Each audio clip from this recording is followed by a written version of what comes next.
ചങ്ങായിമാരെ, അങ്ങനെ west Indies Barbados എന്നൊരു കൺട്രിയിലാണുള്ളത്. ആ കൺട്രിയിൽ ഒരു ചെറിയൊരു ഐലൻഡാണ്.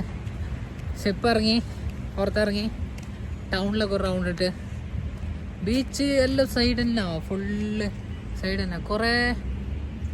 കുറേ തെങ്ങുമാരെല്ലാം നട്ട് വെച്ചിട്ടുണ്ട്. കണ്ട, നാട്ടിലൊരു ഫീല് കിട്ടുന്നുണ്ട്. 6 ദിവസത്തിന് ശേഷം 6 ദിവസം കടലിങ്ങനെ ഓടിയിട്ട് ഒരു മല ഒന്നും കാണാതെ എത്തിയൊരു കൺട്രിയാണ്. നെക്സ്റ്റ് ഷിപ്പ് USA പോകുന്നില്ല. അപ്പോൾ വെസ്റ്റ് ഇൻഡീസ് എന്ന് പറയുമ്പോൾ ക്രിക്കറ്റ് ടീമാണ്. നമുക്ക് പെട്ടെന്ന് സ്കെയിലും പിള്ളാടും എല്ലാവരാണ് ഓർമ്മ വരുന്നത്. എന്തായാലും ഇങ്ങനത്തെ ഒരു നാട്ടിലൊക്കെ നല്ല ഡിസിപ്ലിനുള്ള ആൾക്കാരാവും. ഭയങ്കര വണ്ടിയെല്ലാം നിർത്തിയിരുന്നുണ്ട്. സീബ്ര ക്രോസ് നമുക്ക് അടിപൊളി എക്സ്പീരിയൻസ് ആണ്.